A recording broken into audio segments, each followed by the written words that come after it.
JK TV ప్రేక్షకులకి నమస్కారం. మన జేకే టీవీ ఛానల్ ని ఎవరైతే సబ్స్క్రైబ్ చేసుకోలేదో వాళ్ళు సబ్స్క్రైబ్ చేసుకుని ఈ వీడియోని లైక్ చేయండి.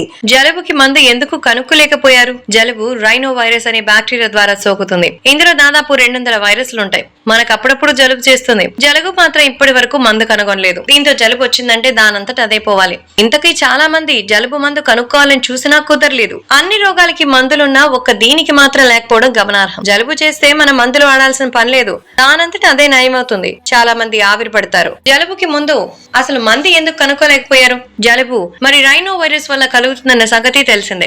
ఇప్పటికీ ఎన్నో సంవత్సరాల అంటే గత 70 సంవత్సరాల నుంచి అనేక ఫార్మా సంస్థలు దీనికి మందు కనుగొనాలని ప్రయత్నిస్తున్నారు, కానీ కుదరడం లేదు. జలుబుకి కారణమైన వైరస్లు గొంతు భాగంలోనే ఉంటాయి. అక్కడి నుంచి వ్యాపిస్తూ లక్షణాలు రావడానికి కారణాలుగా మారతాయి. జలుబు వచ్చినప్పుడు మనం జాగ్రత్తలు తీసుకుంటే మంచిది, అంతేగాని ఏవేవో మందులు వేసుకోవడం వల్ల ఇతర ఇబ్బందులు వస్తాయి తప్ప జలుబు నయం కాదు. మందులు లేకపోవడం వల్ల జాగ్రత్తలు తీసుకుంటే అది పోవడం ఖాయం. జలుబు చేసినప్పుడు ఎక్కువ సమయం నిద్రపోవడం మంచిది. మంచినీళ్ళు ఎక్కువ తాగాలి. రోగనిరోధక శక్తిని పెంచుకోవాలి. ఇలా చేయడం వల్ల జలుబుని తొందరగా తగ్గించుకోవచ్చు. జలుబు చేసినప్పుడు తులసి ఆకులు నములుతుంటారు, నీలగిరి ఆకులు వాసన చూస్తుంటారు. ఇలా ఆయుర్వేద చిట్కాలు ఉపయోగించుకుని జలుబుని దూరం చేసుకోవచ్చు.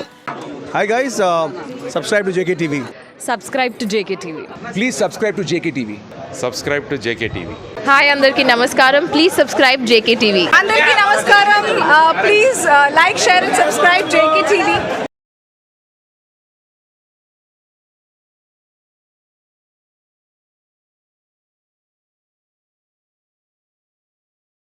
ఈ వీడియో మీకు నచ్చినట్టయితే లైక్ చేయండి. మా జీకే టీవీని సబ్స్క్రైబ్ చేసుకోండి.